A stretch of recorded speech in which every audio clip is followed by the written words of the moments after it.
Yep. You already know what time it is, man. It's your girl P.O.C, host of Revive Radio. Happy Sunday to everyone out there. We truly appreciate you all for supporting Revive each and every day, 365, 24/7 a.m. to the p.m. Because you know Revive stays alive because of you. Yes, you. Everything we do is a full effect, man. We truly appreciate you guys. Make sure you continue to spread the word, spread the message. Tell people to stay locked to Revive. You already know you gotta get up anyway each and every Monday through Friday, 7 a.m. to 10 a.m. Get into the morning mix. Definitely get into the weekly rundown with your girl P.O.C. But right now, we gonna get into this Sunday selection. I gotta get into some things real quick. It's a lot going on in these streets, and I gotta definitely get into your ears real quick and see what y'all thinking, see how y'all feeling about everything that's going on. I definitely gotta start with this Donald Trump and Iran situation. I just cannot not speak on the situation. I gotta talk about it, but I only want to talk about what we know. I don't want to talk about no conspiracies. I don't want to talk about no he say, she say. I only want to talk about the facts. It may be pros, it may be cons to the situation, but that's the only thing really I want to go over. And of course, I want to hear back from you guys too as well. So definitely drop your comments below and let me know what you're thinking. So what we do know so far about the situation is that Donald Trump ordered the strike on Qasem Soleimani. One thing is that we do know when it comes to that situation, when it comes down to the strike, is that on January 3rd, at a press conference, Donald Trump did admit to actually ordering the termination of Qasem Soleimani, but there is no evidence that follows behind that statement of him actually ordering that hit. But we all know at this current time that Qasem Soleimani, is no longer with us at this time. One thing we do know that the strike was done at the Baghdad airport.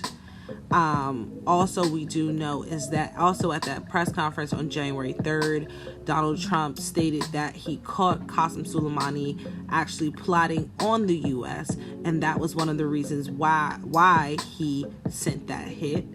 Another thing that we do know is that retaliation is coming in some way, some shape, some form. Retaliation is coming, but what type of retaliation? I came up with 3 different ideas of how retaliation can, occur. In my opinion, of course, there's so many other ways, but in my opinion, that, seems pretty logical right now at this time. 1, a cyber attack, which I think is highly likely to happen, to occur. War, which I think is the least likely to occur. I do not see us going to war at all. I do not think that will happen unless egos continue to get in the way. As we can see now, a lot of ego is being shown on Twitter by 45 Donald Trump. And I definitely see that ego definitely hyping up the other side and making them want to retaliate even more. And then lastly, bombing of other countries. Will Iran or will they bomb other countries to get back at us to the point where we may have to step in and handle situations in different countries based on retaliations that was meant for the U.S. So that was 3 different things that I'm thinking, but I think the cyber attack is the one that is most likely going to happen. I don't see us definitely not going to war. I definitely will say you guys play extremely too much. Those memes were extremely funny, extremely creative. I laughed 1,000 times myself at multiple occasions. So I'm not, about to sit here and bash people for creating the memes, but I definitely would say take it a little bit more serious because things can happen, and we do definitely have real people over there, serving our country at this time. I'm definitely sending my prayers and love to everybody over there because that's a situation, that they definitely didn't ask for. And it's a situation that our president at this current time, in my opinion, did it because this is something that he wanted to do, something he's been planning to do for a very long time. But one thing when it comes to a plan, he has yet to mention a plan of action if retaliation does come. So that's another thing that we are missing at this time is a plan of action. Like, what happens if they do retaliate? Where are we standing, as a country here in the United States? Also, we do know that Donald Trump deployed over 1,000 U.S. troops overseas as well within the first bombing at Baghdad airport until now today, Sunday. And then also, we cannot forget about this. We must continue to talk about this because this is happening all at the same time. And this is one thing that Donald Trump has done an amazing job at doing, is keeping, us distracted from what's really going on, which is the fact that he is still in court. He is still on trial for impeachment at this time with the Senate. That is something that we cannot forget about, that he is still in court. He is still on trial with the Senate. But yes, I want to hear from you guys. Let me know what you're thinking. I definitely want to, get in your head and see how you feel about the situation. If I missed anything, please let me know. Drop a comment below. Now I want to get into some money news. It's only right that we get into some money news. Shout out to Tab Money. And I'm saying this with the most confidence ever. And I'm going to keep saying it until they free. Free my sisters, free my brothers until they free. Free them out that mud, free them out them chains, free them out them bars. Because there are people out here making millions and billions of dollars for what the same crime, the same petty crimes that are now legal. My sisters and my brothers were getting locked up for. So take a look at this. Marijuana is now legal in the state of Illinois, and it became legal on New Year's Day, January 1st, 2020. Shout out to the 2020, happening in Illinois right now. I know everybody over there happy.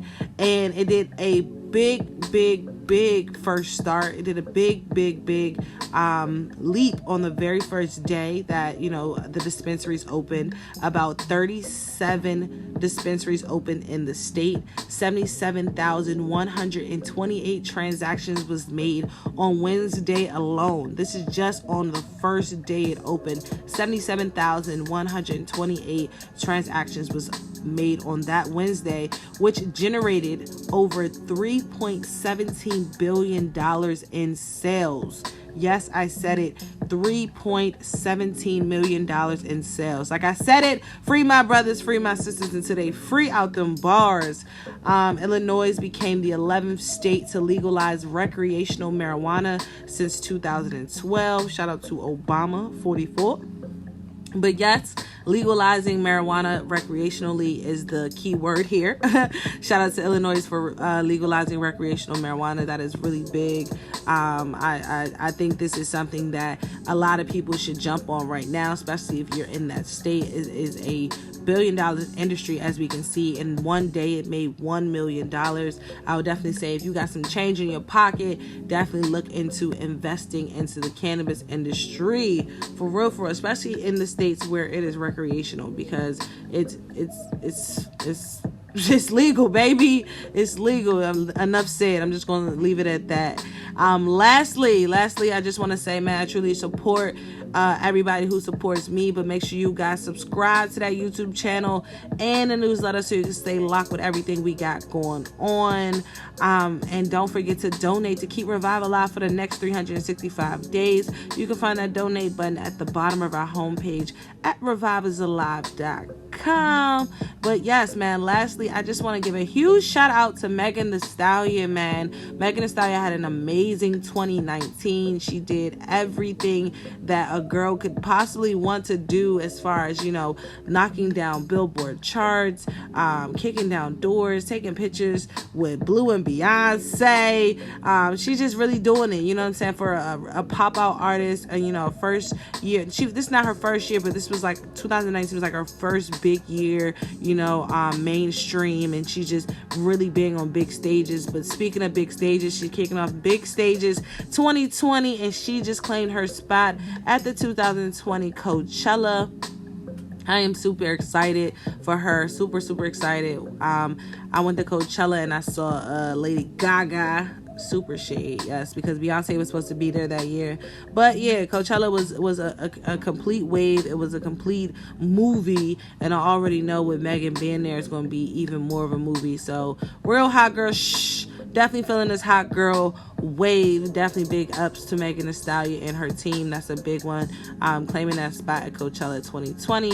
But yes, man, you already know what time it is. That's the end of these Sunday selections. It's your girl P.O.C. Drop your comments below. Let me know what you're thinking. We'll be back tomorrow. Turn your radios up. 7 a.m. to 10 a.m. Revive is alive. Revive is alive. ReviveIsAlive.com. You gotta get up anyway.